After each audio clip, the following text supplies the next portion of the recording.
नमस्कार. मालिकेच्या आजच्या भागामध्ये आपल्याला पाहायला मिळणार आहे की इकडे अधिरा म्हणत असते की मला चहा प्यायचा आहे.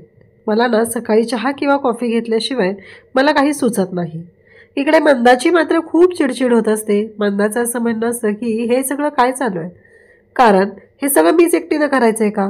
तेव्हा मात्र बाबा इकडून बोलत असतात की कसं आहे, लोड येणार आहे ना तिच्यावरती. मग पुन्हा मंदाला राग येतो. मंदा म्हणत असते की हे सगळं माझ्यामुळेच होते का, बायकोची नाही कधी बाजू घ्यावी वाटली.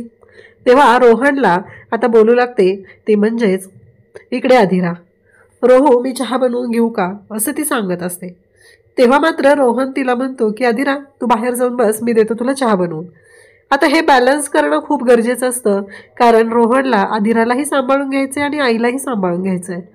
कारण रोहनला माहिती आहे की अधिराच्या घरामध्ये अधिरा कशी राहिलेली आहे, परंतु अधिराला सुद्धा ह्या गोष्टी माहिती आहेत की इकडच्या घरी आपल्याला ॲडजस्ट करावं लागणार आहे. पण अधिराने स्वतःच्या मनाची तयारीच दाखवलेली नाही आहे.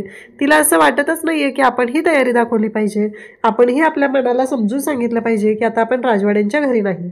त्या उलट इकडे स्वानंदी सकाळी उठलेली असते, छान तयार झालेली असते आणि किचनमध्ये येते. किचनमध्ये आल्यानंतर सुवर्णा तिला विचारते, मॅडम काय पाहिजे. तेव्हा स्वानंदी म्हणते की नाही, माझी कामं मलाच करायची सवय आहे.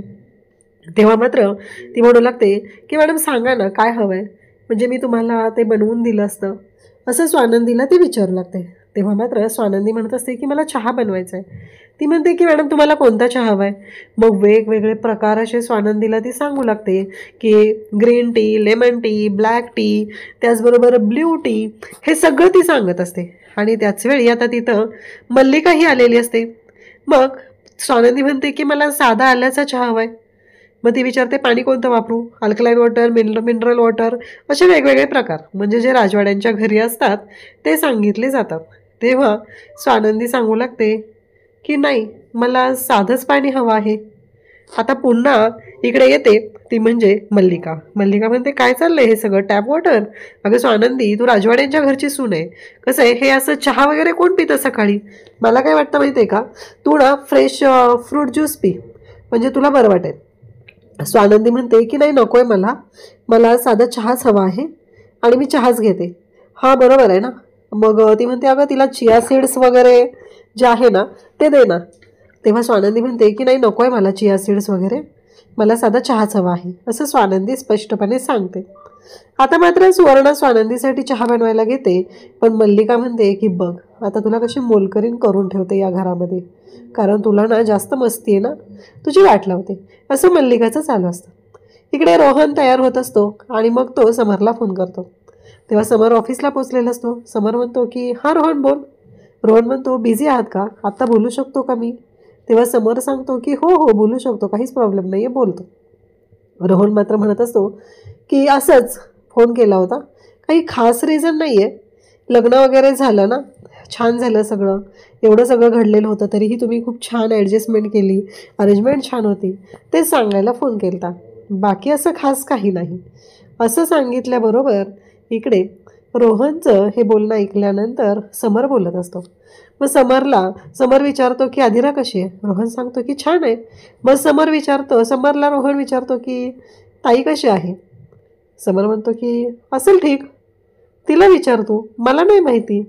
असंही समरचं बोलणं ऐकून खरं तर रोहनला धक्का बसलेला असतो, वाईट वाटतं, कारण रोहनसाठी त्याची ताई खूप महत्त्वाची आहे. त्याच्या ताईने जे काही केलेलं आहे ना ते कधीच तो विसरू शकणार नाही आहे. आता मात्र समर हे बोललेलं असतो तेवढ्यात बाबा तिथे येतात. बाबा म्हणतात की काय झालं, कशी आहे स्वानंदी, नंदू कशी आहे. तेव्हा मात्र रोहन सांगतो की नाही माहिती, ताईचा फोन लागत नव्हता ना, मी त्यांना विचारलं तर ते बोलतात ठीक आहे. बाबा म्हणू लागतात की अरे असू दे, होईल असं, एवढा विचार नको करूस, कारण तुला माहिती आहे ना त्या दिवशी लग्नात काय झालं, तिथं आपलीच चूक आहे ना, विचार कर बरं काय झालेलं होतं, त्यामुळं तर ह्या सगळ्या गोष्टी घडलेल्या आहेत, आपण त्यांचे पैसे देऊया.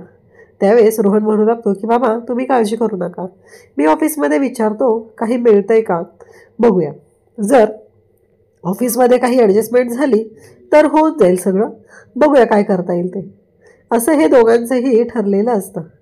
त्याचवेळी इकडे आता रोहन ऑफिसला निघून जातो. इकडे मल्लिका इकडे इन्स्ट्रक्शन देत आहे, ती म्हणजे अर्पिताला.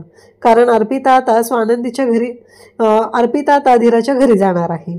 इकडे बाबा मात्र वेगवेगळ्या ठिकाणी कॉल करत असतात. काही ठिकाणी वयाचं बंधन असतं आणि जॉबसाठी ते कॉल करत असतात. तेवढ्यात मंदा तिथे येते आणि म्हणू लागते, तुम्हाला कळतंय का, तुम्ही काय करता हे सगळं, गरज आहे का या सगळ्याची? तेव्हा बाबा म्हणतात की सुश, ही वेळ कोणामुळं आली आहे माहिती आहे ना तुला? या सगळ्या गोष्टी कोणामुळं घडलेल्या आहेत?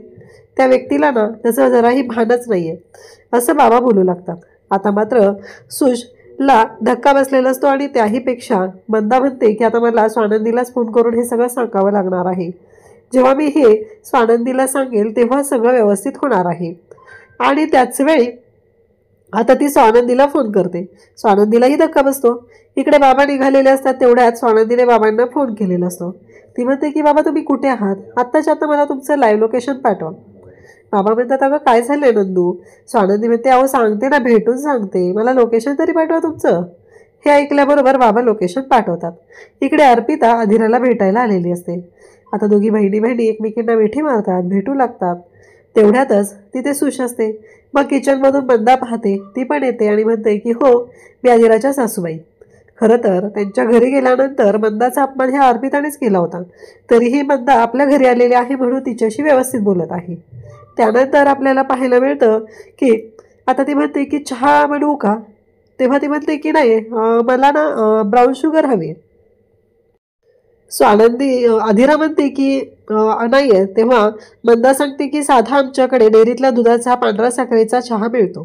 तेव्हा ती म्हणते की आमच्या अधीराला तर अजिबातच चालायची नाही, तिच्यासाठी साखर म्हणजे विषच आहे, असं ती सांगू लागते. आणि मुद्दामच हे सगळं चाललेलं असतं. अगं तुला कसं जमतं हे सगळं? आणि त्यानंतर ती म्हणते मला वॉशरूमला जायचं आहे. आता तिथेही घराण्यातली इज्जत काढायची असते म्हणून हे सगळे नाटकं ठरलेली असतात. मग ती आता वॉशरूमला जायला निघते. तेव्हा अधीरा म्हणते की सुश तिला घेऊन जा गं.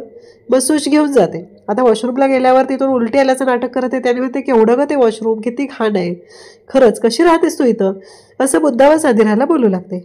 इकडे स्वानंदी आणि बाबा भेटलेले असतात. बाबा म्हणत असतात की आत्ता बँकेत जाणार आहे आणि मग तिथून हॉस्पिटलला जाणार आहे. तेव्हा स्वानंदी बोलते, खरंच, चला आता आपण जाऊया हॉस्पिटलला, मी पण आले ना तुम्हाला भेटायला. तेव्हा बाबा म्हणतात, अगं जाईल मी, एवढी काय घाई करायची गरज आहे? आता मात्र स्वानंदी म्हणते, आता तुम्ही अपॉइंटमेंट लेटर आल्यावर चेहऱ्यावर आनंद आणि पेढ्याचा बॉक्स घेऊनच येऊन सांगणार आहात का? त्याशिवाय मला सांगणारच नाहीत का? असं ती बोलू लागते. तेव्हा बाबा तिला विचारतात, अगं केशरी टूर्स अँड ट्रॅव्हल्समध्ये पण तू तुझा रिझ्युमे दिला होता ना, त्याचं काय झालं? स्वानंदीला तेवढ्यात फोन येतो आणि त्यांनी एका तासात स्वानंदीला इंटरव्ह्यूला बोलवलेलं असतं. स्वानंदी बाबांना म्हणते की बाबा, तुम्हाला 2 मोठी मुलं आहेत आणि ते स्वतः कमवते आहेत, त्यामुळे तुम्ही अजिबात काळजी करायची गरज नाही. सगळं मी आणि रोहन बघून घेईल. एकट्या रोहनवरती नाही येणार जबाबदारी, मी करेल सगळं, असं ती सांगू लागते. त्याचबरोबर इकडे आपल्याला पाहायला मिळतं की जेव्हा या सगळ्या गोष्टी घडत असतात तेव्हा मात्र स्वानंदीला तर आता धक्का बसलेला असतो. आणि उद्याच्या भागात आपल्याला पाहायला मिळतं की ही सगळी नाटकं आता सुरू झालेली असतात, ती म्हणजे अर्पिताची. सुशला मुद्दामच जाताना तिने आता खरेदीसाठी घेऊन गेलेली असते आणि आल्यावर घरी स्वानंदीला सांगू लागते की तुझ्या बहिणीला ना कळतच नाही आहे गं, किती खरेदी करायची असते आणि काय करायचं असतं. 22,000 रुपयांची खरेदी केली आहे तिनं. हे ऐकल्यानंतर मात्र आता धक्का बसलेला असतो स्वानंदीला. अशाच अपडेटसाठी चॅनलशी कनेक्ट राहा. थँक्यू.